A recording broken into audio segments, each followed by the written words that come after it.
The Bears. Because of the way they play the nickel corner here, and the nickel corner plays 88, 85% of the snaps. He's got to be like part linebacker.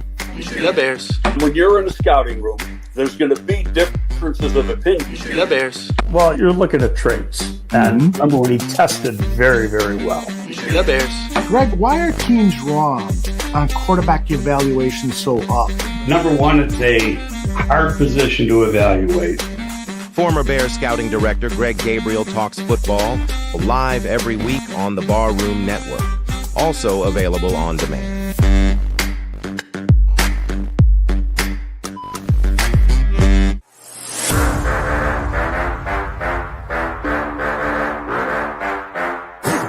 Look, I think it's a good time to be a Chicago Bears fan. There's a lot to be excited about.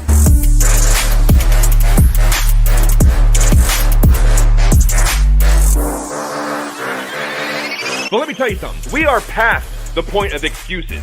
If things go sour, you have used up all of the patience that Chicago has to offer.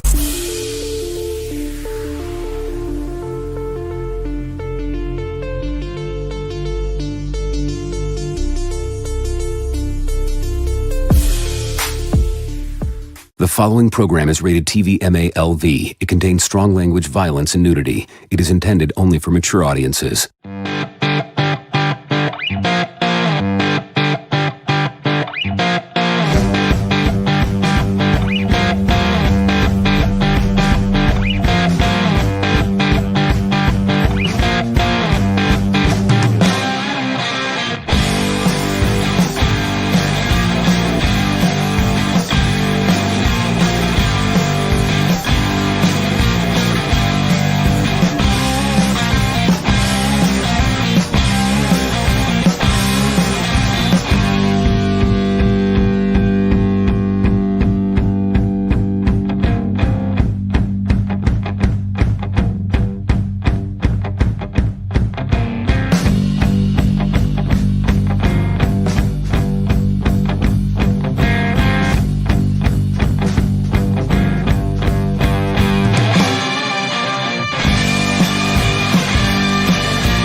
Here we go, Barflies. Welcome to the Barfly Tailgate Show. You already know it's done by Barflies, for Barflies, and all the other Bears fans out there. What's going on, fellas? How was your week? Tooch, what's going on behind you there, brother? I'm in the upside down. We got first place Bears. Woo! Man, I don't know. I haven't been here in a long time. Shit. Yeah, we're letting ourselves believe a little bit. Kind of crazy, isn't it? I don't know. Yeah, first place Bears. I guess I would say how y'all doing, but that kind of sums it up. I can't believe we're saying it. Week 12, we're in first place, 7-3. I never would have guessed if you told me before the season. But hell, nobody believes it though. Nobody's a believer. We got a lot to talk about. Isn't that crazy, Neil? Nobody believes it. Yeah. They haven't played their best football yet either. That's very true, and the injuries continue to pile up. But just win, baby. I mean, that was the best thing that Al Davis ever said. Just win. Yeah, Ben's calling. He's asking if any of us can play linebacker today, guys. I'll give him Buffon's number. He's at least got some lineage, I think. KB, you're suiting up today. Hey, bro, I got the cleats in the car. You feel me, man? I'm on my way after this. Got it, baby. I mean, the way my hamstring is set up, I just don't think that. Yeah, I'll be hurt next. Boy, what you mean? Absolutely. Yeah, might get one play in. I don't know. Opening kickoff that's about it. Yeah, man, it's crazy. It feels good to be in first put place. Me in on the first play of the game, bro. Not the kickoff. I'll be hurt on the kickoff. Yeah, it feels good to be in first place. You know, I heard them breaking it down on Waddle and Sylvia. It's happened 6 times since 2000 that the Bears have been in first place at this point in the season. One of those was the Super Bowl year, of course, 2018, the year before the Super Bowl year, and then I think they said 2001. Of course, 2010, when we lost to the Packers in the NFC title game. But, it hasn't been here very often, so I refuse to let anybody piss on my parade with my first place Bears. Chicago, what was that, Tooch? I missed it. Chicago Bears 7-3 or better since George Halas retired. Wow. Dick had 7 left. Something for you, AC. Whatever you're going to bring up, I got something. That's crazy. That's crazy to see. Yeah. Yeah, we've been through a lot of bad coaches here. We know that. But I think we got one this time, fellas. And it's a guy that I wanted for 2 years. I hate watched him as the Detroit Lions offensive coordinator. My brother-in-law, actually, his family's from Michigan. They're big Lions fans, but they're not like the crazy Lions fans.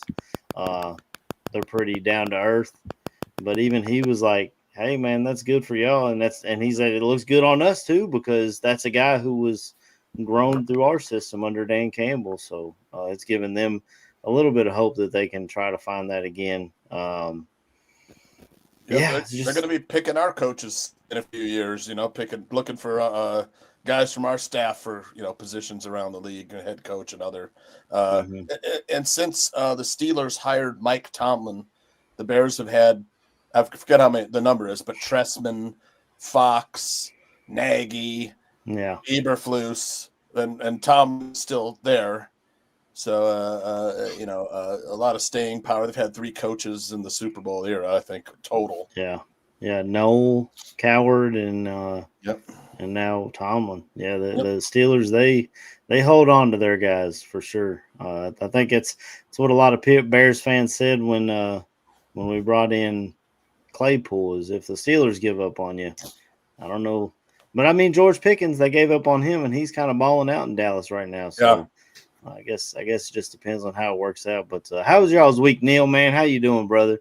I saw you had a pretty big day yesterday. If you want to let us know how your week was. Man, I'm hurting this morning. Not in the way you think I would be hurting the day after a big-time game.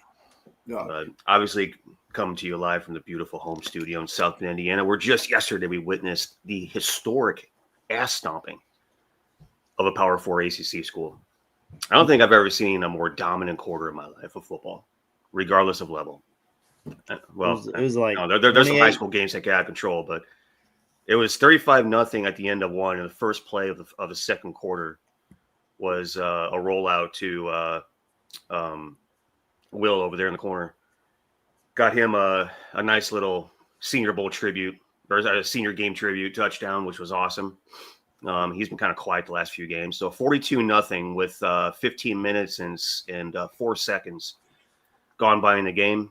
They were up 21-0 before the offense even took the field.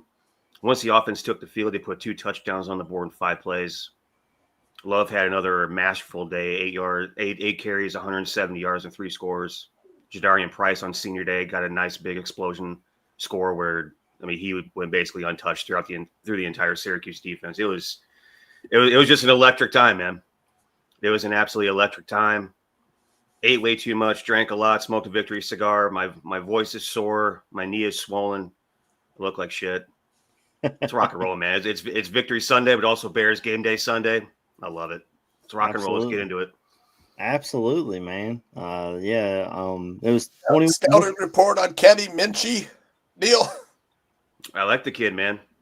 The thing is he and CJ Carr were supposedly neck and neck going into, the very tail end of fall camp. So it's not like when you bring in Kenny Minchie, you're bringing in a scrub.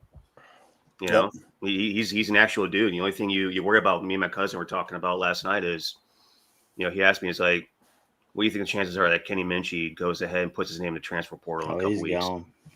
I'm like, I'd hate to see it, but you got a big time 5-star quarterback coming in right behind him though in the recent signing class, and they got another badass sign in the class of 20. The rated sign in the class of 26. So,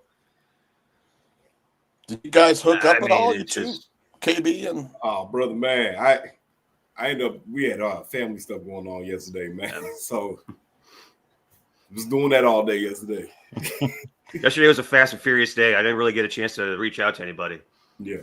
The train was late getting in, so now I'm like scrambling trying to get all my thing together to get ready for my cousin to pick me up, and we just headed straight there. We found a place that wasn't packed. We got some pizza and beer, and found a tailgate spot for a couple minutes, and then in the stadium, man, got there. Got there for warm-ups, and then obviously we stayed the entire game. People started clearing out in the fourth quarter. People stuck around to probably about the middle of the fourth quarter to watch this historic display of hanging a 70 burger on Syracuse. It could have been more, man. It could have been so much more. A pick six got called back, and after Love took one to the house, first or third play of the second half, 68-yard, just uncontested, burst of explosion to the end zone. They started putting in all the backups. So all the starters only played a half, and they put up 56 points. All the fifth and sixth stringers played the entire fourth quarter. They were up 21-0 before the offense got on the field. So yeah, exactly. Crazy. Ridiculous. Crazy. Absolutely ridiculous. And then of course Jeremiah Love needs to bring that Heisman home. That's to go without saying. Of course, he had another big crazy run where he just seems to do it every week, man. I think we're going to have too good of a record to be able to draft that kid. I just don't think he's going to be in our range at this point. KB, man, you said you had some family stuff. How was your week, brother? How you doing, man? The week was cool, man. You know what I'm saying? It is what it is. We're eating up this weekend. Kind of started off in, you know what I'm saying? Trying to think what we did. Friday is blur. Like I said, yesterday, did some family stuff. Got a little Friendsgiving thing again, man. Drink a lot, smoke a cigar, Talked about this Christmas train that was supposed to come barreling through at like 3 a.m. Apparently came in at 2. Okay. But yeah, man, it was in my old person bag last night. You know what I'm saying? Finally made it back to the house like around 12ish or something like that, and I laid in bed and it was dead. Straight to sleep. So, hey man, it was pretty relaxing. It was pretty relaxing. Can't complain. Awesome. I don't want to talk about college football, so we'll just. Hey, AC, I need your boys to stop being so helter-skelter. I don't know what to tell you. Hey, I took the points on them yesterday, dude. I need you to get on your boys. I didn't bet on them because I was like Diego Pavia on senior day. I just don't think they're gonna have it in them. I didn't expect that outcome, but yeah, it just didn't look good. I'm kind of in the middle of, do we fire Stoops at this point, or do we hope he does good? Like if he beats Louisville, then we go to another bowl game. That was the standard at Kentucky. Like you get to a bowl game, you can live here forever. But I just at this point, I'm kind of hoping someone comes and poaches him as their head coach. But I don't know. Well, I mean, there's some sorry ass teams out there. I was shocked Virginia Tech was able to get James Franklin. That's a huge upgrade for them at the head coaching position. Arkansas, I mean, they already took Calipari. Why not take Stoops with you? While you at it? Yeah. When A&M was up there last year messing around with Stoops, were you guys hoping that they would take him, or were you guys trying to pony up all the cash? And in generally speaking, I know AC, you're absolutely loaded. You can throw down $10 million to help save a coach at any given time. I understand that. But were you guys, like generally speaking, hoping he left or praying that he stayed?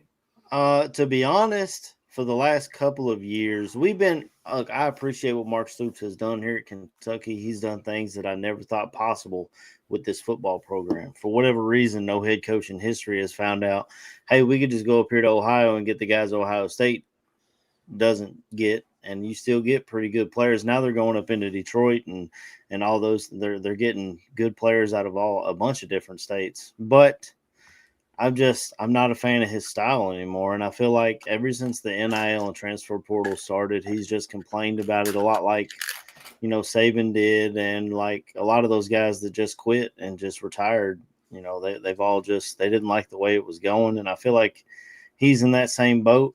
And on top of that, you know, I told you guys I was looking at Ben Johnson for 2 years to be my head coach. There's a head coach down at Tulane, John Summerall, who played at Kentucky.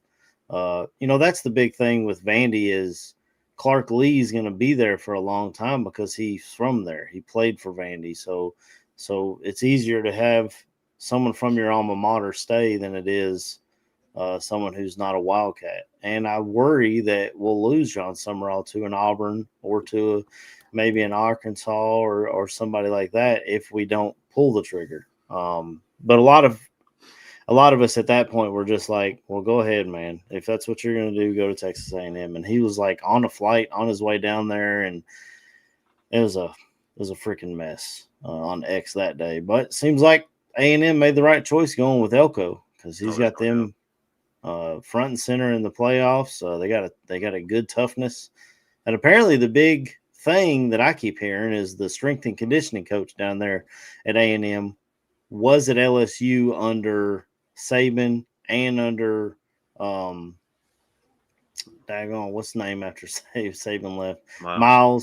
Miles, and under Ed Ogeron. His name's Tommy Moffitt, and apparently he is the man, and they swear by him. You know, he was at LSU with all those titles, and now he's at Texas A&M. And all of a sudden, we're not saying the Texas 8-4 like we've always said. You know, they're putting things together and turning it up. But to answer your question, Neil, we appreciate what Stoops has done, but a lot of us think it's time to move on and get a different voice in there and get a younger guy.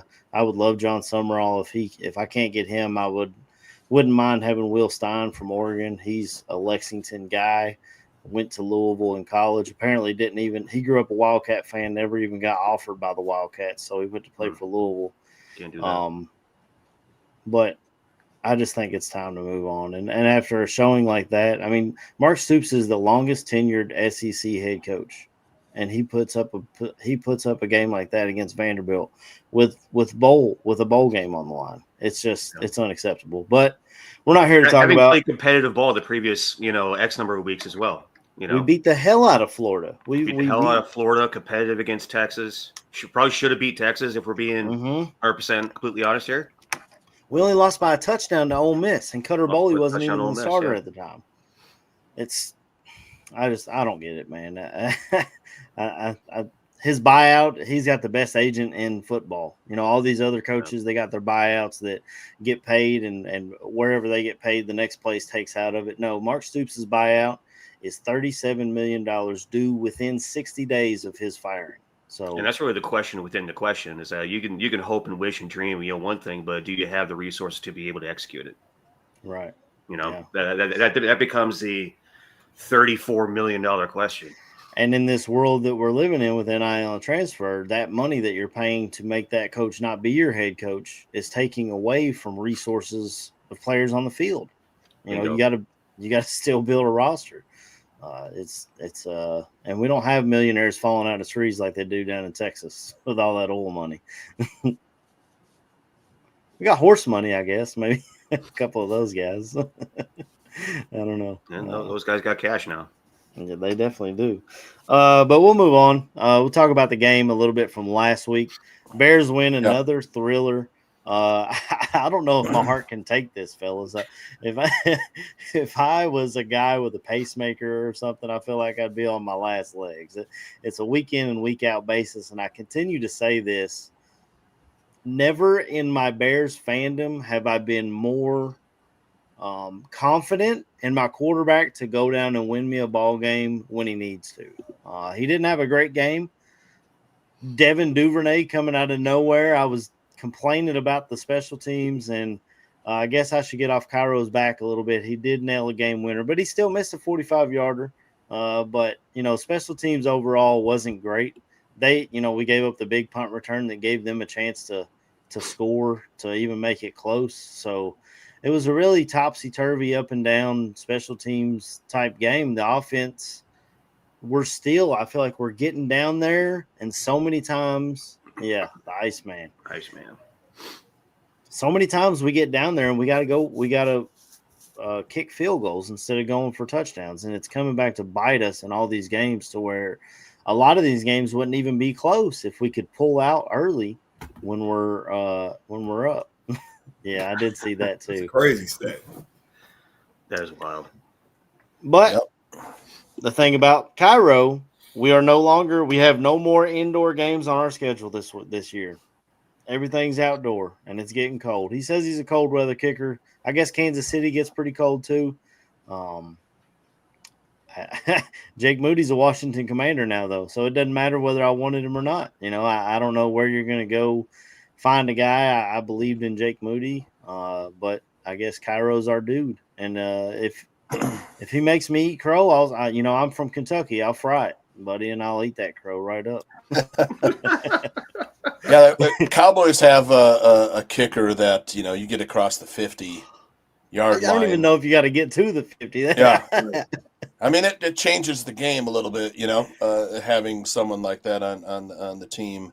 Will the Bears? I mean, the Bears trust. Obviously, they trust Cairo Santos. So we're stuck with Cairo, whether you like it or not. And, he's been clutch at times. Man, he leads the Bears' history, 24 50-plus yard field goals. You wouldn't think about it because we don't think of him as having a strong leg.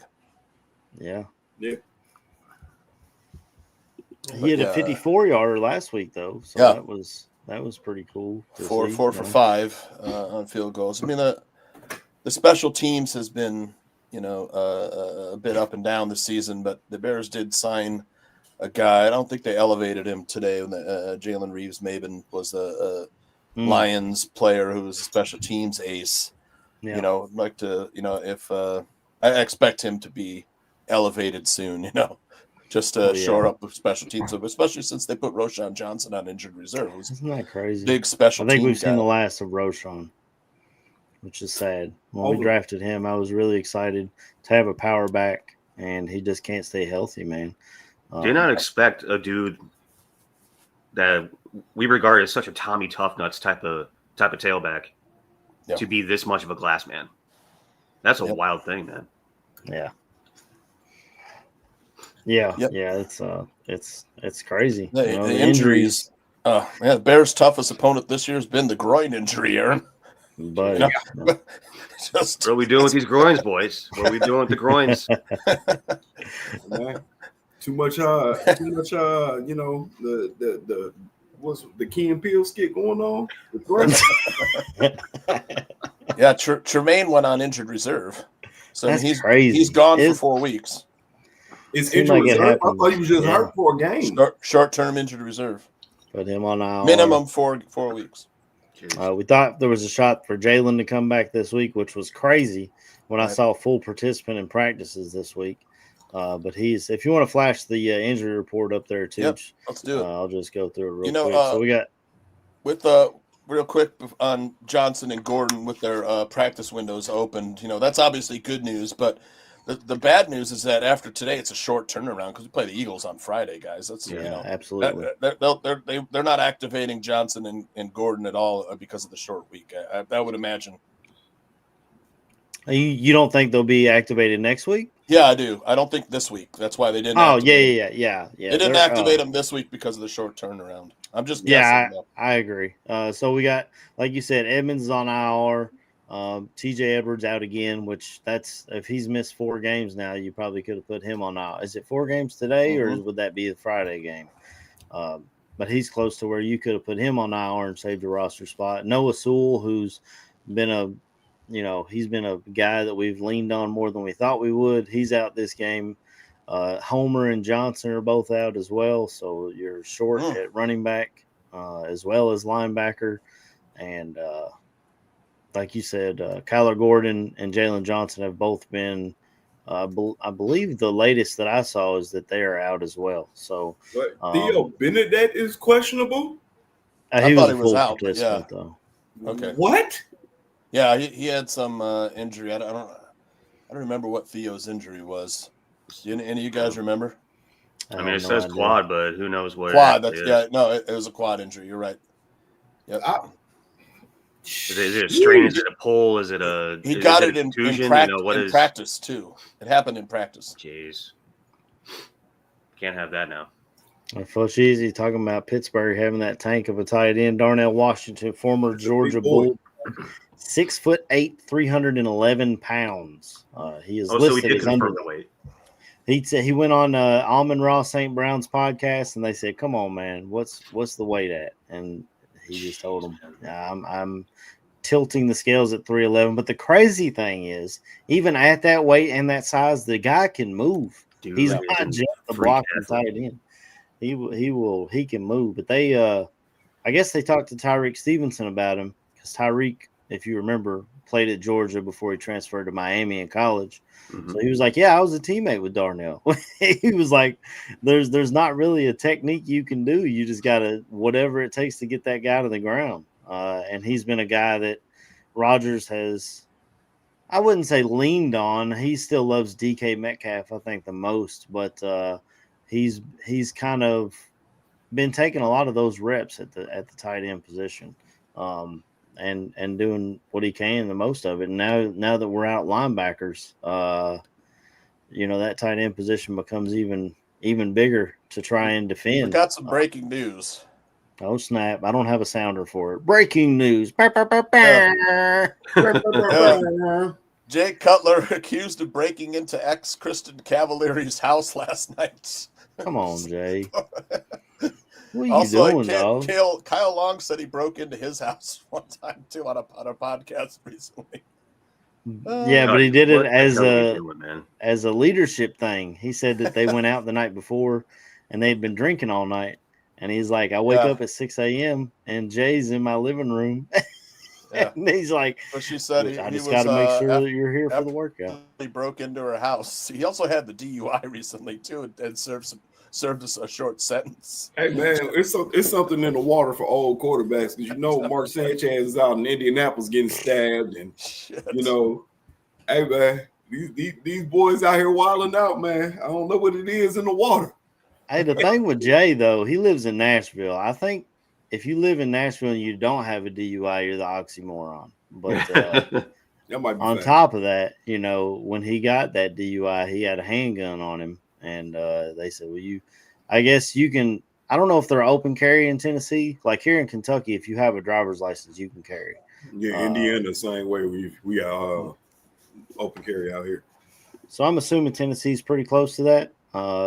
But if you've had alcoholic beverages, it is a no-no. So I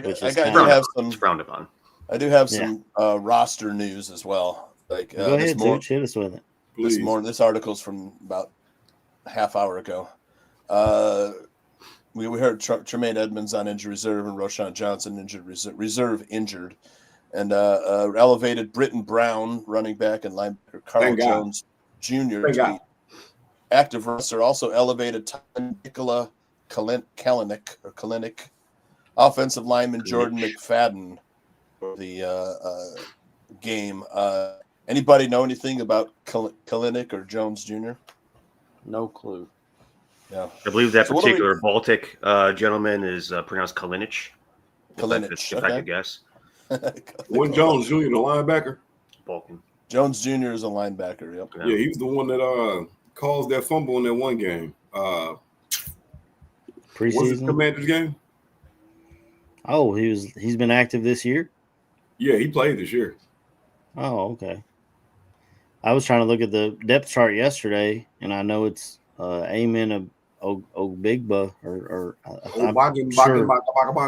Yeah, Jones Jr. In his second season with the Bears appeared in 7 games this season for Chicago. And special teams time must be special teams help. Yeah. For Jones Jr. With Homer and Johnson. And Homer and Johnson are 2 of our special teams top tacklers. Right. That's what I mean, we already were in sad shape for the special teams. Left tackle? Benedette right now. I mean, if not, I imagine it's Benedette's out. Well, Aldo is he says out for the game?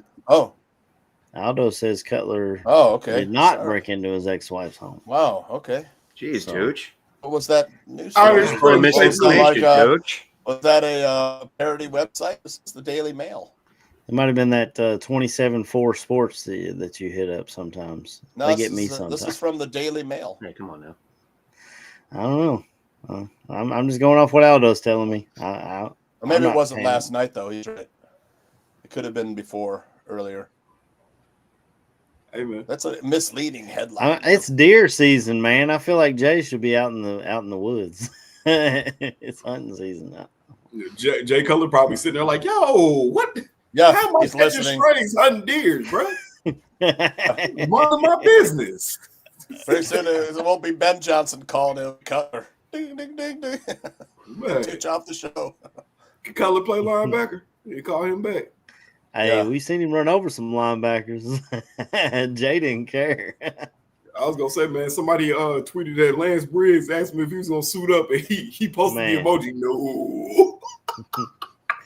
Lance said, "I can't do it. Can't do it." Oh man, misleading headline.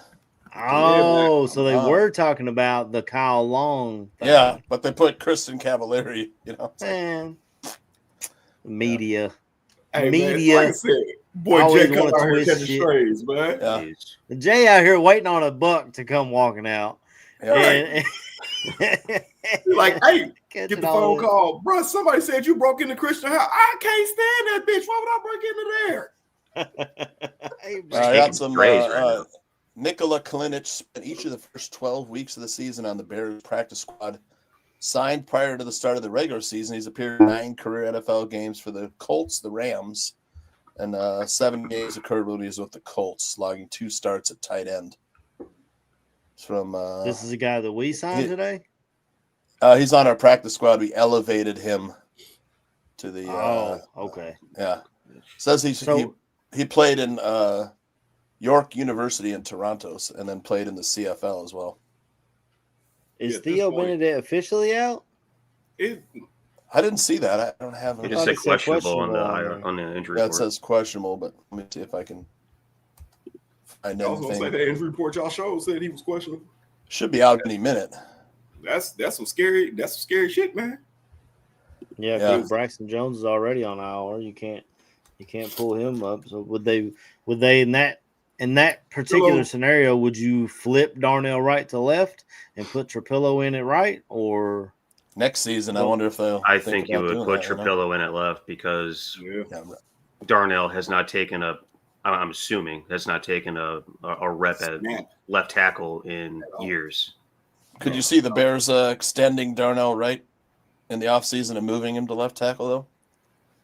I think that they're going to take Theo Benedict and basically tell him you need to learn how to play left tackle, and that is your sole purpose this entire offseason.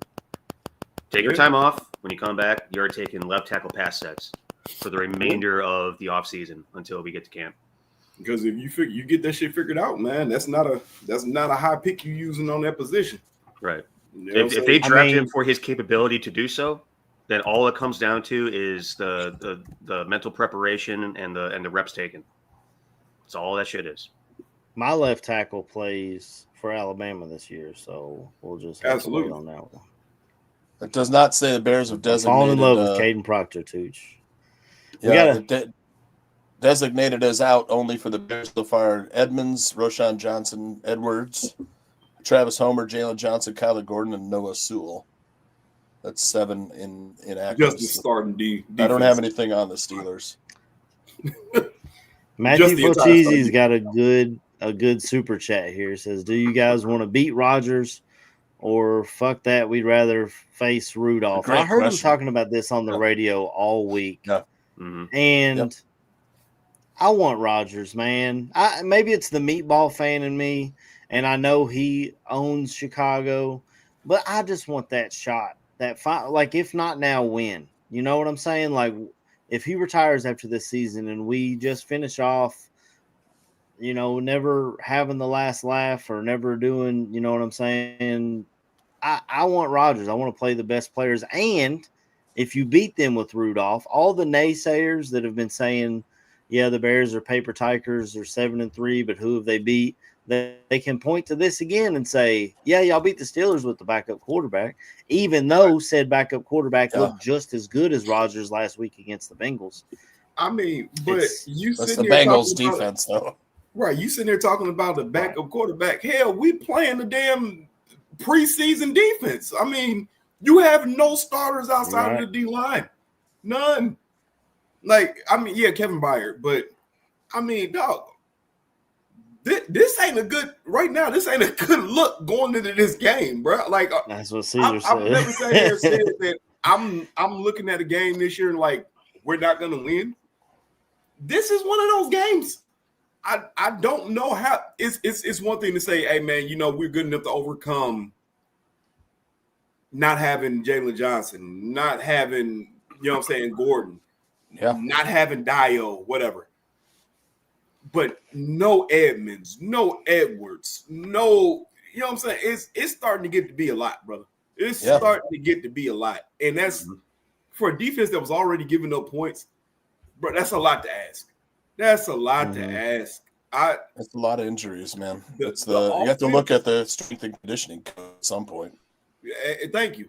But the offense at a certain point, you hope for another outburst like we had against the Cowboys, against the Bengals.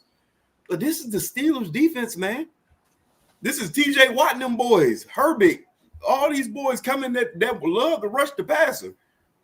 Yeah. We fail to score points. We don't fail to get field goals.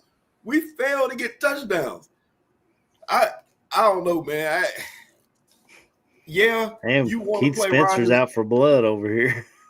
Yeah. If there's not at least 5 listen, Spencer, I feel you, but you can't do it this game, brother. You can't. Don't give him free yards. Not this game. If we had the starting defense out there, or I say at least 70 to 80% of the starting defense, man, have at them, brother. You have it, but we got down to like 25% of the starting defense. Not even that. That's true.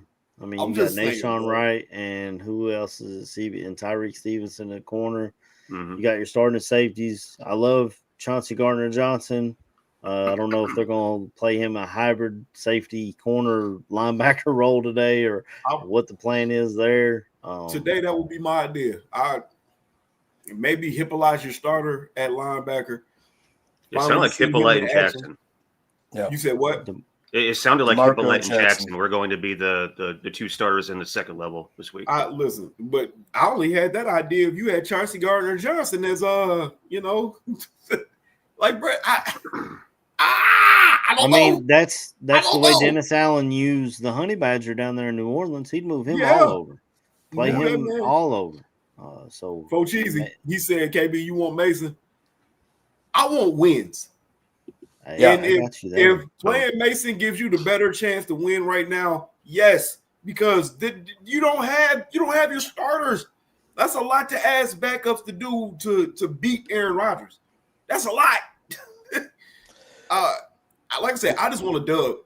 Like I said, on this back end of the schedule, bro, if you can find a way to win 4 games, it puts you at double-digit wins, which is a automatic win for the year. I mean, to me, you already have enough to say that we've won the year for ourselves. And the over-under this year was 8.5, right, Tooch? Or was that 7.5? 8.5. Yeah. You're right there. Yeah, you still play the Cleveland Browns at a certain point. I would hope and pray that we at least split the series with the Packers. But you got to find these wins right now, bro. And that was our first flex of the year. They moved that Bears Packers games to 425. People can complain about the record all they want. That's fine. You can complain. That don't change the fact that a win is a win. Mm-hmm. Yeah. They're not going to take the dubs away because, oh my God, the Bears ain't played nobody. I'm sorry, it doesn't happen like that. So right now, yes, I want to take whatever dubs we can get right now. I don't give a damn about whether it's Aaron Rodgers or Mason. I know that Aaron Rodgers gets that ball out quick. It is what it is, but I just want. We don't have pass rush regardless of who's back there at quarterback. Right. Yep. Not only we ain't got pass rush, but your secondary is going to be suspect this game. You got to pray to God that these linebackers aren't getting moved off the spot by Aaron Rodgers. You know this man has played this game with people for over 15 years, bro. Like, I would love for us to beat Aaron Rodgers. I would absolutely love. But right now, I want whoever gives us the best win, the best chances to win. We got 7 games left. I mean, 4 wins gets you in. You know, if we go 4-3, we're probably in the playoffs. You know, with 11 wins. I think Big Cat from Barstool said it perfect. He said we got 7 games left. Just look at it like a 7-game series. Try to win this 7-game series. Yep. And see if you can get into the playoffs from there. You know, put yourself in position to win, including. You know, we've got a lot of division games in the back half of this. You got both the Packers games, the Lions games still there. Yep. So you got the 49ers in there too, who that could be for a playoff spot. World champs next Friday. If we don't, absolutely. You know, that's a hell of a defense, man. That's a hell of a defense. Absolutely. Yeah. But their offense doesn't scare me too much, to be honest. You know, I watched them against the Lions, who had guys that they picked up off the practice squad playing DB, you know. Hey man, hold on. Click on this Joe comment real quick, brother. I can't click on that. I don't agree with it. I know why. Exactly. There'll be no Tomlin slander in this in this lobby. I'm sorry. Man hasn't had a losing season. Almost right. Imagine having a coach that's never had a losing season and saying he's a horrible coach. Yeah, I can't. No, we're not doing that today. But I hear Steelers fans complain about him because, he's not losing the season, but when we get to the playoffs, he loses. And that's not the standard in Pittsburgh, man. They grew up with Terry Bradshaw and Big Ben and great defenses and going to the play. I mean, a lot of them even say Tomlin won that Super Bowl with Coward's team. So that a lot of Steelers fans feel that way. Yeah. But I couldn't imagine complaining about a coach that just wins ball games. I don't know, but they're in a different world than we are, different stratosphere as a fan base than we are. Maybe we'll get there one day where we're complaining about our head coach that never has a losing season. But for now, we'll just take the wins that we can get. Yeah, I don't. There'll be a lot of franchises in this league that would love to have Mike Tomlin as their coach. Oh yeah, if he got fired, he'd be hired that night. Hired by somebody. Yep. Somebody. He would have offers on the table 5 seconds after he got axed. Who just fired their coach? I forgot which team just fired their coach recently. What was it the Titans? Brian Daboll. Yeah, and the Bills, right? The Bills and Titans. Or no, I mean the Giants and Titans. Shit, Bills should fire their coach. You talk about a coach that's underachieved. You got the best quarterback in the league. Can't win ball games against the Dolphins and the Texans. What are we doing? Texans pass rush though, man. Oof. Remember how Eagles fans Davis Mills, bro? Davis Mills is probably the best backup in the NFL. I don't know about that. I'm a Jameis fan though. Unless he's a starter over CJ, you know, he's not a backup. But yeah, I mean, look at his numbers right now for Mills. He's won four games in a row. But the thing is with that coach in Buffalo, he's a defensive-minded head coach, and his defense is trash. Yeah, his defense gets. They might want to hire Daboll back to coordinate that offense. They got Joe Brady sitting up in the booth calling plays. Yep. What are we talking about? If you don't hire him, LSU's going to call him. Yeah. Rodgers is out from our boy Viz Joe in the comments. He said, just in. There you go. That's your chance. That's your chance. I mean, is this official or Perry Rapper? Hey, there you go, Visa. Hey, you give me what I'm asking for. As soon as I said it, I said, "Where's?" I didn't have any. Let me see if NFL. The Steelers ones weren't. Mike Garafolo just put it out there. Rappaport.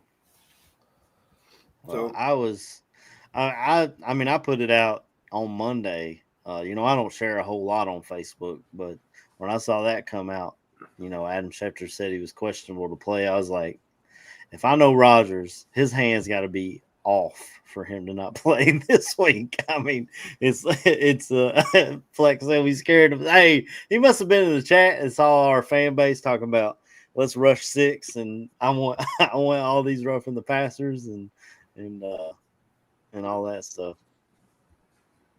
He said we got to get worked by. I thought Highsmith was doubtful for this week. Is he officially in? Don't say shit. Her biggest is another one, brother. Like they got 3 good ones. That will be a good matchup today, though, is you got Watt against Darnell Wright. If you're Darnell Wright and you're trying to push for this a contract extension, I mean, a lot of people are talking about let's move him to left, but if you keep him at right and he becomes your Penei Sewell like they have in Detroit, and you just extend him and want him to just be the best right tackle you can be, he's going to go one-on-one with TJ Watt today, one of the best. And Caleb, that topsy-turvy stuff, you get away with it a lot. Ooh, it's gonna be hard pressed to get away. Careful with Watt, because Watt is a athlete, bro, and he's coming. it's definitely, I'm definitely worried about it. Up against Theo, that injury, you know. You said it's a quad, so I wonder what his sets would be like, because offensive line pass blocking. Now he might be fine run blocking, but pass blocking, you got to drop back on that quad and try to beat that athlete off the edge. That worries me. I was going to say, a lot of times. I was going to say, is it we know for sure that Theo is playing? I just saw questionable. I'm assuming he's going to try and push it. I mean, what's he got to lose? That's true. We don't have Braxton Jones sitting over there to call in. I guess, like you said, we could try to see if Trapillo's got anything, but I feel like if they saw something out of Trapillo, he'd have been the starter out of camp. Cole Kmet is going to be lined up over there. Hey, Cole Kmet was nice last week, though. Let's be real. Right outside of Theo, double team Watt. We should be running the ball. I mean, the Steelers, they've been better against the run recently. This is what we're, against the Giants, the first 8 plays, 7 of them were passes. The Giants are terrible against the run. Ben Johnson, I want him to forget about running the football. We're the number 1 rushing offense in the NFL, and Pittsburgh is the 32 defense against the run in the NFL. If that doesn't tell you what the game plan this should be a part of the game plan. I don't know what to tell you. So we jumped to number 1 because I thought we were number 2. Hold on, let me get my numbers back up there. I was gonna say I'm not shocked, but Cap is reporting he's hearing Benedict's out. See, that ain't good. Take that, I guess. I don't know. That ain't good. But if Trapillo shows up and balls out, that's good. Then that takes off. Cap is the only one that is saying that, though. David Kaplan? Yeah, he is the only one that has reported that. He's hearing. He's hearing. Look, man, Benedict is out. If it wasn't Cap, Trapillo would be at left tackle. Aldo says it's number 1 in the NFC, Tooch. What's that? Number 1 in the NFC. Number 1 in the NFC. Which is Aldo. Well, I guess the Rams throw it around a lot, so because that offense is. They run the ball well too, though. That's a dangerous team too, bro. Yeah. They might be the number 1 team in the NFL this year. The Rams, yeah, very possible. Yeah, I've already put a couple bucks on Matt Stafford to win the MVP the way he's been balling out. He's gonna need it for that Hall of Fame in 6 years whenever he decides to hang him up. If they say, well, he was never an All-Pro or he never won the MVP, then that'll be a knock against him. So Trapillo Benedict, yeah. But at least I feel you on that. I feel you. He said Cap hears a lot in his mind. You are so right, King Booker. Cap sits on his radio show every morning and just spews absolute horse crap. I've got some numbers on the run game. The running backs have gained 12 or more yards and 9.2% of the runs this year, which is we're getting explosives in the run game that ranks 4th in the NFL. They're first in rushing success rate in the entire NFL, a whopping 46.7% successful plays in the run game. It's best in a Bears offense since 2002. Since 2013, 5 of the Bears' top 11 games in terms of rushing success rate have come this season. 6 of their top 16 since 2002. 52% of the Bears' run plays to their running backs gain 4 or more yards. That's the second highest rate in the NFL. I mean, we said it coming into the season. We said Ben Johnson's offense is predicated on running the football and setting up play action off of that and getting your quarterback up under center and letting him see the field like in that and we're seeing it play out. in real time. And a lot of people was ready, myself included. Let's go out and trade for such and such at running back or such and such, here and there. DeAndre Swift has grabbed his nuts and stuck them in our face and said, I'm here, bro. I got you. He has stepped up at a spot that I did not expect. And Monungai, 7th round pick, outballing Ashton Jensen, first round pick. Have you seen the Raiders' offensive line? I get it. I get it. The offensive line's terrible. He's getting hit 3 yards in the backfield and trying to make chicken salad out of chicken shit. I watched someone break down the Raiders' line the other day, and for a run play to the right, the guard and tackle, their first move was to the left, the first step. He had no chance. They're it's terribly coordinated. Barrelissimo's in the chat room. I know he would agree. Mm-hmm. He always talks about how he wants our coaches to fit the offense to the players' skills. Yep. This year, Ben Johnson and offensive line coach Dan Ruchar have done that. They've done it to fit the blockers. They've done it to fit the running backs. Swift, we had talked about how he struggles to run inside with his vision. This year, they started to work more runs to the outside, crack and toss.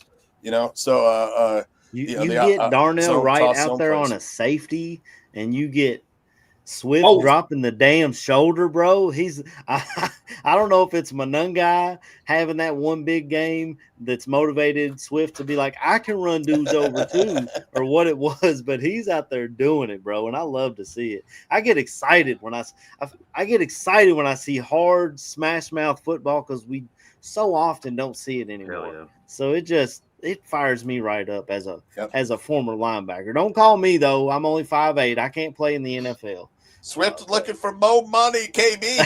Hey man, I'm all for it, bro. Like I said, 4 quarters of fuck you football. I love it. I was gonna say we still got Swift for another year after this one, right? This ain't his last year. You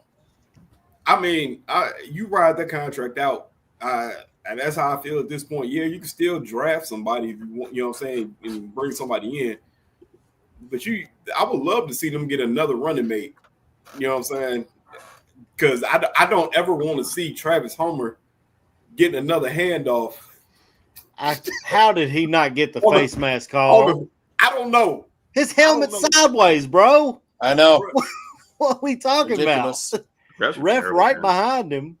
Yeah, I don't. It's like they missed the knee to the back of Caleb's head. The week before. That was just good defense. Remember, just like how the face mask was good defense. Man, damn near pulled that man helmet to the side. It was like this. I'll tell you one thing though. I don't know, but I don't want to see Travis Homer getting another carry. I'm just being honest. I don't care if he got the short end of the stick on that play or not. I'm right there with you, KB. So yeah, I agree. But I gotta say, man, I think Colston Loveland might have the best hands on this team. I continue to see drop after drop, and then in the fourth quarter, 3rd and long, when Caleb needs it, he puts it in his general vicinity and he pulls it in, and I freaking love it. I am falling head over heels in love with Colston Loveland. I don't know if I want to buy a jersey because I feel like it's bad luck every time I get one. I think I'm just going to start buying throwbacks. I'm going to get the Urlacher. I'll get the Buckus. Next year, and even start of this year, the tight end, we're just like a golden era, man, with like Trey McBride, Brock Bowers, Tyler Warren, Tucker Kraft, Colston Loveland. I mean, there's some good tight ends out there, man. It's that tight end that Greg Olson runs, man. They putting them together. Aldo says ESPN with a win today, the Bears have a 70% chance to make the playoff. A loss means their chances fall to 47%. Which is kind of crazy because you're playing an AFC opponent, so obviously every win helps. I guess this points to our division being where it is. I mean, we watched the Lions lose last Sunday night to the Eagles and drop from first place to third place with that one loss. So, like you said, KB, we just got to stack the wins, man. What if, Aldo? Don't make me believe, bro. What if? Listen, brother, I'm a firm believer. A firm believer. And to get to the playoffs, anything can happen. You done seen more improbable runs than anything. You done seen the 8-8 Giants win the Super Bowl against the tyrant and juggernaut known as the undefeated Patriots. Like, bro, you get to the playoffs, it's literally any given Sunday. Even before that, KB, we watched the 2001 New England Patriots play against the greatest show on turf. Yeah, with this rookie quarterback named Tom Brady and that amazing defense and shut them down. We've seen it in this league. Yeah, last season people were saying, nobody wants to play the Rams in the playoffs in the first round. This year they might be saying nobody wants to play the Bears with Caleb Williams taking us from the last 2 minutes. I was going to say a team that is constantly winning in the last 2 minutes. Yeah, just keep it close, and steal it. Who hasn't put together a full game the entire year? No, I don't want to play that team because you look at it, the Bears get there and then you field an entirely healthy defense with a team that might just be finding out how to win. Yeah, bro. And nobody wants to play in Chicago during the playoffs. Sunshine. Yeah, I'm just saying. Which is why we need an open air stadium. I think I saw a clip from Pete Prisco this week, who is I think that's who it was on that little clip. Where he was on with Andrew, what's his name? I can't remember his name. And they were talking about the Bears, and he said they're frauds. They haven't beat anybody. Their point differential is -6, this and that. And then a woman says, well, we got blown out by the Lions by what, exactly. You take that one out and it's completely different. Yeah. But there was a woman on that panel, and she said, were the Commanders frauds last year? Both of them said no. And then she absolutely torched them on the fact that the Commanders won 10 of their 12 games last year were against opponents under 500. Yet the Bears get absolutely shat on for doing the exact same thing, for playing the teams on their schedule. We get shat on by national media. You don't hear nobody saying the Bills are frauds. They just got their ass whooped by the Davis Mills Houston Texans. Did you watch that pass rush, though, man? It was Will Anderson. Oh, bro, that boy Will Anderson is a dog. Just never lets up. I liked him coming out of Bama, so I can't say I'm surprised, but dog. That's all I'm saying. Yeah, we talked about him on the pre-draft shows in here. Oh, absolutely. Yeah. Matthew Focheese, they hate us because they ain't us. Yeah. Edge rusher might be our top need, Yeah. The pass rush, Dennis Allen had to get creative. I mean, you got to give Poles some credit for the moves he's made this offseason. And Nashawn Wright has been a great pickup. 43 total tackles, 8 pass defenses, 4 INTs. He's such a Dallas Cowboys corner. Man, the defensive backs coach has really done a great job with the DBs. He went out and got Chauncey Gardner-Johnson. That was a great pickup. That big smile.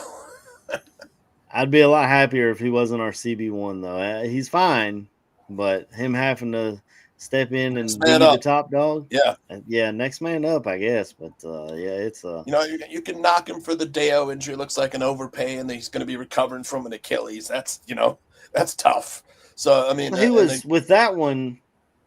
That guy was getting a lot of pressures in Indianapolis, and they said, maybe we can bring him here, and he's got Montez Sweat on the other side, and he can actually get home a few times. But it just didn't work out. And maybe we're missing him in the run defense, but the Steelers, too, which I'm sure you have the numbers on this too. The Steelers don't run the ball very well this year. I feel like they're starting to, though. With they got Jalen Warren back as a good little runner. Pressure in the middle is coming from this guy. He might, he's playing for a contract. Look at this, man. 4 sacks, tied for 9th in the NFL, 23 pressures, 82.5 grade against pass sets. He's kept us very good. Quietly keeping us in games with the defense, helping with pressures. So, I mean, these are all good moves that Poles and you have to give him give him credit for it. I've done my fair share of knocking Ryan Poles on this show and others, but this year I'm giving him a lot of praise. The offensive line signings, 2 day 2 picks for Tooney and Jonah Jackson. That looks like 2 hits right there. Absolutely. 2 hits, and signing Drew Dahlman looks like a 3rd hit on the offensive line. He drafted Darnell Wright. That's a 4th hit right there. Theo Benedette, Luther Burden, they draft. Yeah, Luther Burden draft. Yep. Yeah. Luther Burden has to get more catching touches. better than. Yep. He's catching better than Zacchaeus now. I think he's taking snaps from him. So, and of course, I talked about Colson Leveland earlier, and it all starts with number 18 2 best down hands guys on the team. Mm-hmm. The 2 best hands guys on the team are Burden and Loveland.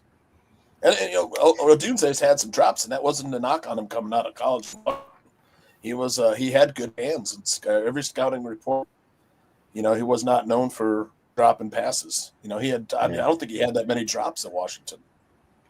He was a go up and get it guy at Washington, and he has not been that here in the league. Maybe it'll turn around. I was shocked that DJ Moore dropped that ball last week and the one week before. And then he barely caught when he pinned it against his leg. Right. They put his hand underneath it at the last minute. Yeah, he's been Mr. Reliable, but he's had some drops the last couple of weeks. I guess Tom Brady was talking about the way Caleb fires it in there, but man, they used to talk about that with Brett Favre all the time, where the receivers would come up with broken fingers. Break the finger, from Favre. Yep. But, look, contrasting the Vikings quarterback with the Bears quarterback. You would never take JJ over Iceman. No question. No. Now, Jordan Silvera. I haven't checked on old Jordan this week. I love him though. I love Jordan, but yeah. We got a lot of guys in the chat showing a lot of love today. I like this. Yeah. Oh yeah, Focheezy filling up some Super pockets for us. I love You Gervon. okay? Yeah, Gervon's a good player. And I was talking about him last year around this time too, about how he has really been flashing in big ways for the majority of the year whenever he's gotten his opportunities. It was just a matter of time, I think, before this kid actually just kind of put together consistent, stacked, productivity back to back, either rep to rep, game to game, week to week. Yeah, I liked a lot of what we saw about this kid last year, and now it's really kind of coming to fruition on a consistent basis. I mean, that kid's playing his balls off. I need to see it from Austin Booker now. I mean, another good signing by Poles was Kevin Byard, leading the NFL in interceptions, and his leadership in the locker room has been, impeccable. That's another hit for Poles. And I mean, look, the coaching staff, we've talked about it for a long time. The coaching staff is fantastic, from Al Harris, Antoine Randall, Dennis Allen, Dan Rochar, and all the way up to Ben Johnson. All the way down the list, man. We're spoiled for riches here. He did a great job when he got hired, putting together, position coach after position coach, getting the coordinate. Well, you can say what you want about Richard Hightower, Dick Skyscraper, as well and silly like to call him. I think it's absolutely hilarious. But I mean, Dennis Allen hiring, basically being the head coach of the defense, so Ben could just worry about the offense. And then all these assistant coaches, man, each and every single one of them have gravitas, intelligence. They know how to run their position and get the best out of their guys. I mean, it is an all-star cast that he went ahead and scrapped together in a very short period of time. Chat room likes Kevin Byard signing.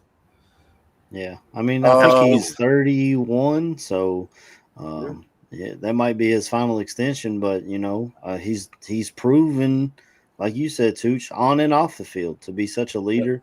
It's hard to replace something like that. Byard's reminding me a lot of Mike Brown right now. Mason Rudolph career record 8-5-1. So I mean, we can't take him. We have to take him seriously. I was gonna say, like I told you before, bro. This team ain't good enough. 30-year-old veteran. But he's the guy that Myles Garrett hit with the helmet, wasn't he? Wasn't that Rudolph? Yeah. So, I don't know if we'll see anything like that. The quarterback situation for the Steelers is so much better than last season. I mean, they had Justin and Russell Wilson and Kenny Pickett, and just You know, it was just bad after bad. The only guy really that was any good there was Mason Rudolph. Then they brought in Rodgers, who was a big improvement over all those other guys. So I mean, There had to be a chaotic dynamic in that quarterback room. Yeah, it's a big reason why they're 6-4. Yeah. So and they're leading the AFC North. Yeah, I didn't expect Rodgers to work out the way he has for them. You know, I didn't expect him and Tomlin to be able to get along, or him and Arthur Smith to get along. You know, Rodgers likes to do his own thing, call his own plays, and Tomlin's kind of, you know, he's stone hearted doesn't like too. His teammates touching him. You know, it's like one Steelers Hey, to be guy fair, jumped the on way him. that whoever that was had jumped on him and took him down to the ground. Yeah. I mean, hey, let's not be dumb. Come on, exactly. I don't blame him. Yeah. And then last year, like the coach hugged him when he was on the Jets. He was like, "Get the hell out of me, bro." Yeah. You know. Yeah, he's a weird dude, but I mean, he's a 41-year-old guy that's seen every defense teams throw at him. You know, we just have to get pressure on him and bring him down. I don't know what Bear Truth 9 source is, but he says good chance Ozzie is our left tackle. Yeah, I still can't find anything on Benedette. And I haven't. I mean, the inactives on CBS and NFL, they don't list Rodgers is out. I know that maybe they just haven't updated their websites, but if Rappaport, it was reported by Rappaport though, so you know that's coming from a credible source. Exactly. Yep. I'm just looking for live updates. Brad Big tweeted, Bears old line is starting to loosen up with some drills. I do not see Theo Benedette on the field. Okay. Well, with that, we got to try and close this thing on out and bring it on. Aldo loaded a video for us. It is okay, throw it on in there. Cheering on the Bears today. Here we go. Go, go Bears, go Bears. Kick them in the nuts, go Bears, go Bears. Kick them in their butts, go Bears, go Bears. Get number 8, go Bears, go Bears. Let's get our boys straight. Fuck 'em up, fuck 'em up, fuck 'em up. Let's fuck them up. Let me hear you say, fuck 'em up, fuck 'em up. Let's fuck them up. Fuck Green Bay. I would have been okay with that being the going out song. We could have played that as the ending joint, bro. Oh man, I'm crying. That was great, man. It was like a punk rock anthem. Uh-huh. It sounded like that girl group that showed up in all those. Not safe for work, though. Remember those movies that came out in like the early 2000s? There was one particular like girl punk rock group that was like the feature group in all those movies. Like I forget their names, man. That's what it sounded like. Like Josie and the Pussycats, or Was it Josie and the Pussycats? the Runaways. I gotta look it up. Let me look this. If I can remember. I have no idea. Jeez. Steve, did Zimmerman write that one for Aldo, or No, Aldo's been writing a lot of good stuff too. Him and Zimmerman on Suno.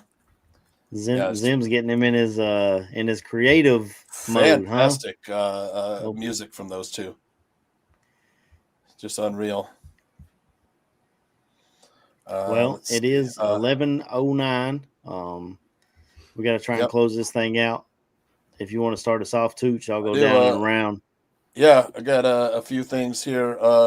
Last time the Bears played the Steelers at home, September 24th, 2017, the Bears won 23-17 in overtime. Was Mike Glennon's only win as a Bears quarterback. Wow. Yeah. Remember how excited everyone was we signed Mike Glennon?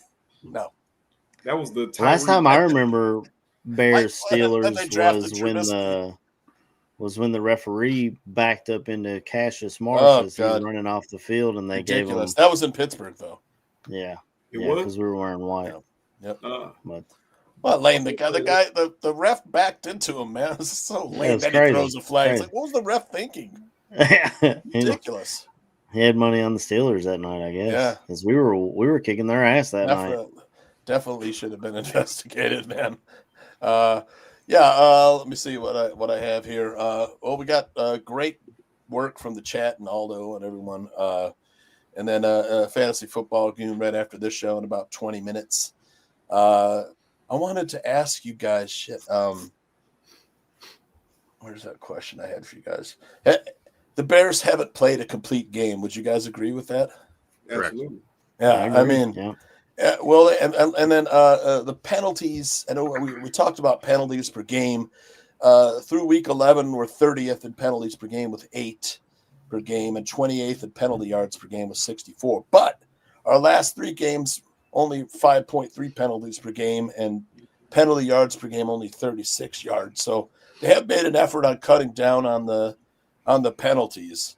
So and one thing I made a point of is that we're at home, which is great, but the Bears have been able to win on the road, man. 4 of our last 5 games were on the road, man. So Road Warriors, man, that's a good sign for the future and stuff. And then the Caleb sack rate is a lot better this season from last season. A lot of that's due to the offensive line. Nobody's taking less sacks, throwing the ball away, and using his legs for explosive plays. That's been huge. And I'm wondering when next year, when he has a year in this offense and he's a little smarter with the ball, even now than he has been great with the limiting turnovers. But next year, when he knows the offense a little more fully, and he still knows when to take the runs, the yardage with his legs, man, this team could be so deadly, man. Yeah. I just love it, man. Let me see if I had a prediction for today, but it's going to be tough, man. If we don't run the ball, we're going to be in trouble because the less dropbacks we have with T.J. Watt and keeping a tight end in to help, against Watt will help. But man, it's so tough. I mean, the line is Bears are only favored by 2.5. The line, so on a neutral field, the Steelers would be favored. But it's basically a pick 'em today at home on Soldier Field. I'll still take the Bears. Let's say I don't think there'll be a lot of points in this game, but I could be wrong. It's going to be a nice day of 50-degree weather, I think, in Soldier Field. Sunny, not a lot of wind. So, oh, man. What did that line do when they announced Rodgers there, Tooch? It's been 2.5 all week. Yeah, 2.5 all week. Yep. I don't think just within the past hours since we found out that Rodgers is going to be out. It hasn't moved at all. Updated. Nope, still the same. But the total's gone down 1 point, so 46. I'm gonna say 21-20 Bears. Another nail biter, huh? Yeah, most valuable player. I'll take DeAndre Swift in this one. That man took shout out to the chat and Aldo and all you guys. I love coming in here and talking football with you guys every Sunday before the game. Absolutely. Yeah, definitely shout out to Aldo. He got up early with us this morning. Yeah. Aldo's been in his creating songs and putting together. Yep. He was trying to do a death march to Aaron Rodgers until he found out that he's not going to play. Yeah. Did you praise Notre Dame? Yes, we did. Oh, that was the opening of the show, Aldo. Look, the Bears have been winning close games in dramatic fashion. I don't see why it doesn't continue today. So I think it'll be close, and maybe the Bears actually do come from behind again. I mean, they're the come from behind team. Yeah. Comeback Bears. Go ahead, KB. Let's say, man, it's hard to kind of pick this one, man, because I don't know what to expect from the defense. I want to say I can kind of expect something from the Steelers because it's the Steelers. They always have a decent defense. They're always tough to play against. So I don't want to sit here and predict that we score a lot of points, but in the same breath, I want to say that the Steelers could put up points, but I don't want to say the Steelers win. It's a weird. I'm having a conundrum right now. Yeah, that's hard. The handicap's tough with the defensive injuries. It's just so tough, 24-27 Bears. For whatever reason, I don't feel like we'll score touchdowns. I feel like it'd be a lot of field goals from us until we figure out how to put the ball in the end zone on a consistent basis. I say it's a lot of field goals in this game.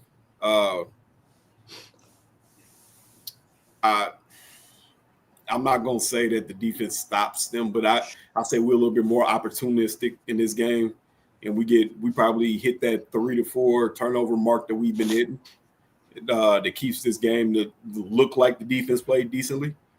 But, yeah, I give us, like I said, 24-27 Bears. I was going to say, man, probably the MVP of this game is probably going to be the run game. I'm not going to just pick DeAndre Swift. I feel like Monunga is going to be very integral in this game. And then I even get my, my rare Britton Brown sighting in this game since he's been called up. Does he play special teams? He must. He scored that I don't one know. touchdown when we called him up. That I think it was Yeah. against the Bengals, actually. Yeah. His first carry of the season. First ever NFL carry. So yeah, man. Like I said, running game is gonna be the MVP. I say bold prediction. Ruben Hippolyte does get an interception. Or We had it in the chat earlier. I think. Yeah, see, that's where I'm getting it from. Luka. Luka. I'm going with it Shout too, out man. Luka. But yeah, bro, shout out to the chat, man. Shout out to you boys, man. Shout out to our boy C-Dub, man. It's gonna be an interesting Sunday, man. It's gonna be a real interesting Sunday. Like I said, to me, this is one that you need. It push you at 8-3, 2 games away from me having double-digit wins, man. You gotta find a way to win this game. And I think if we win this game, you paying dividends. I don't give a damn if Mason Rudolph is the starting quarterback. I just watched Davis Mills beat people's Super Bowl pick in the Buffalo Bills. So I don't want to hear it. So yeah.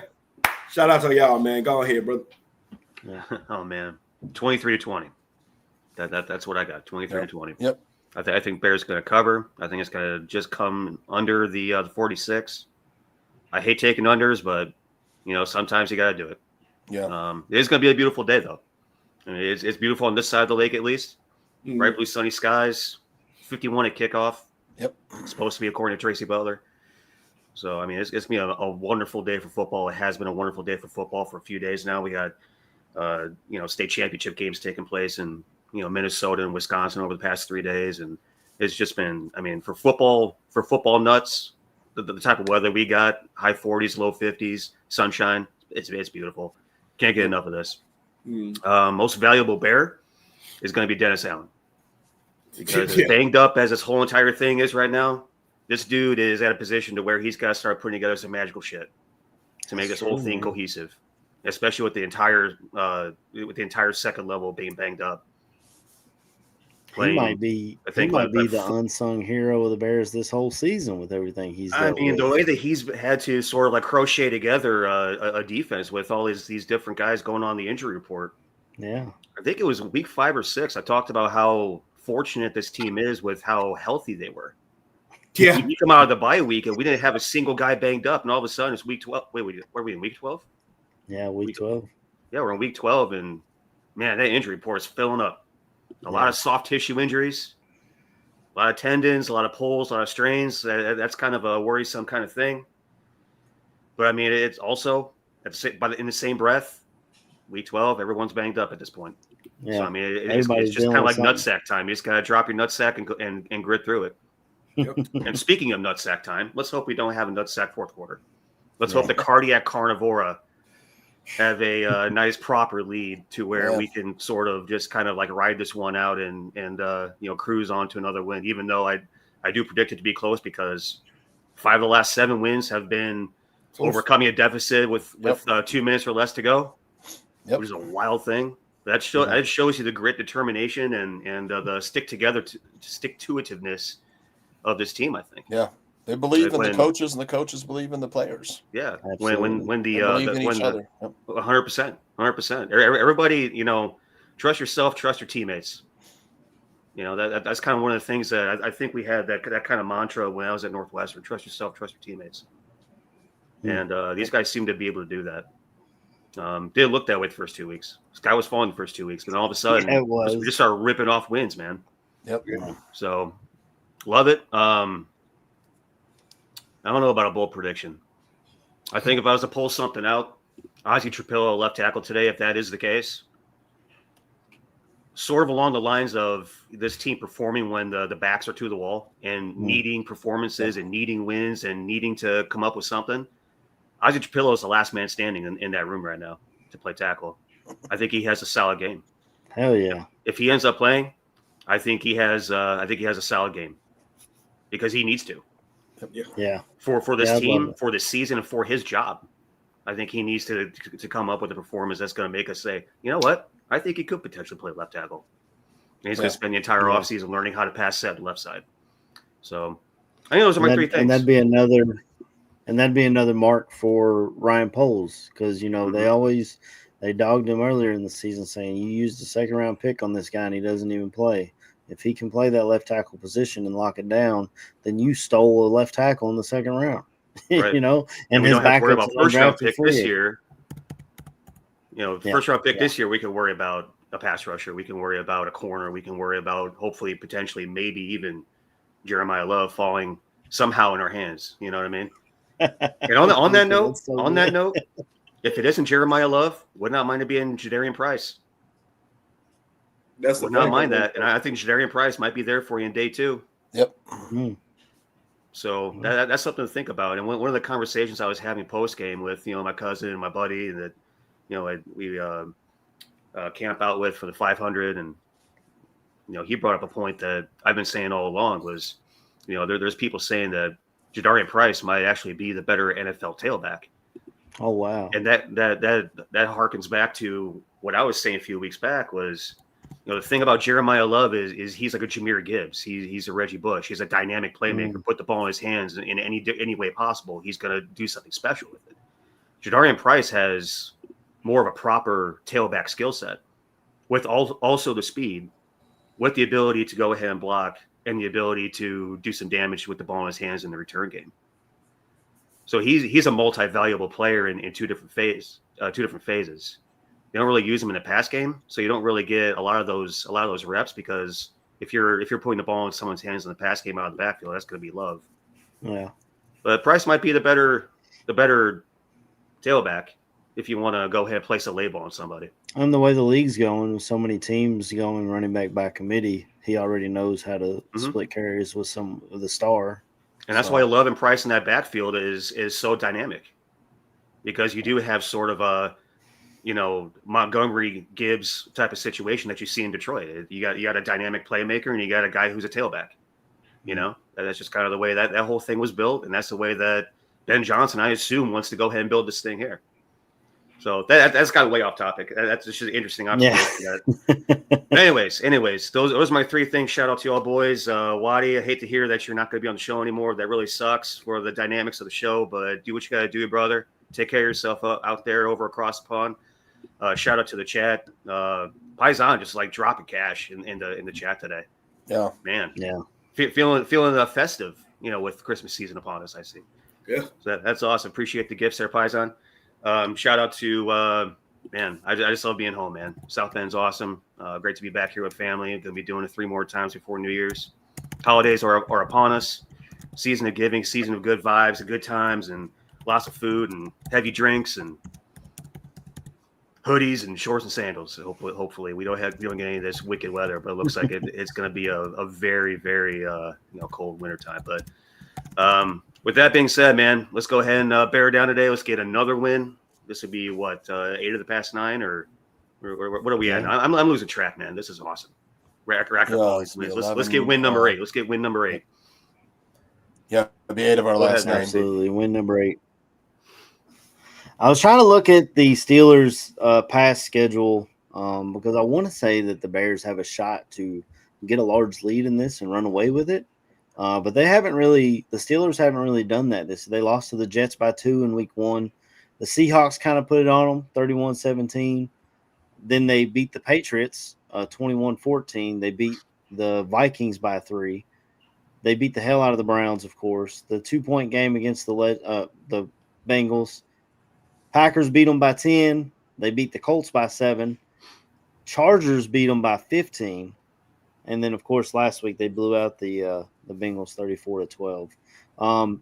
But the big thing that sticks out to me is, A, they didn't really get blown out for the most part.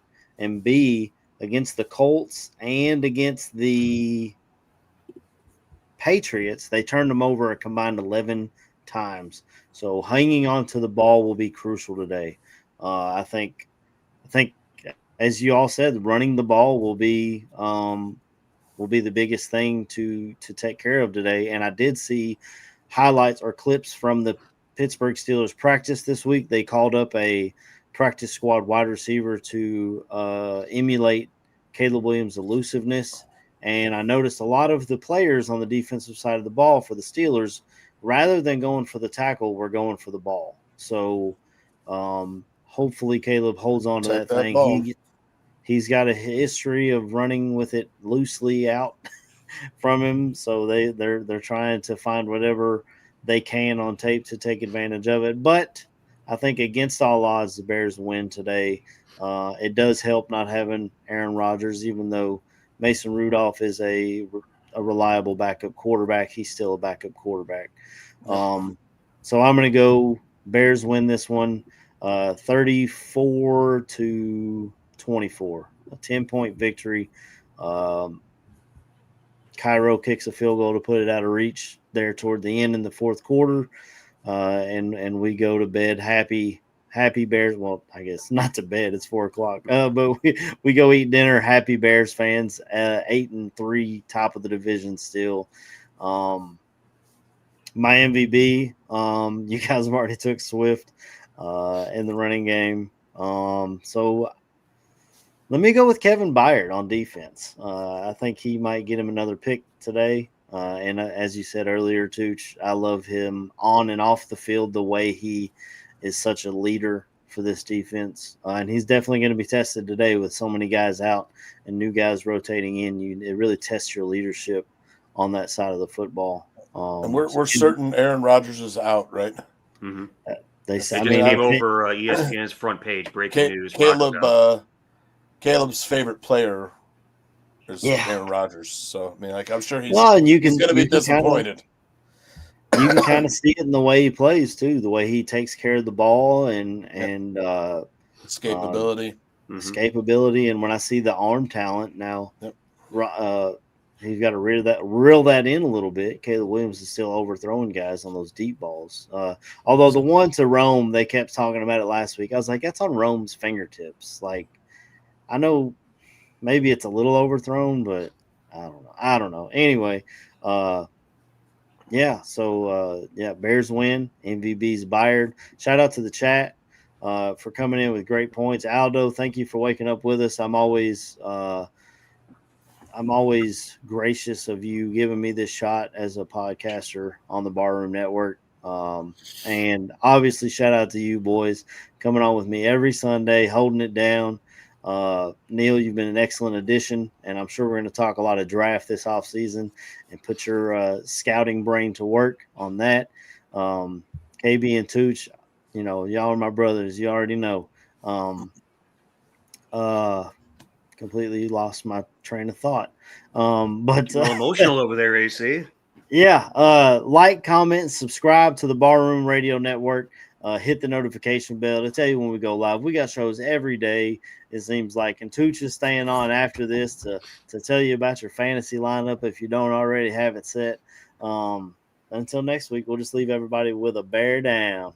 Bear down. Bear down.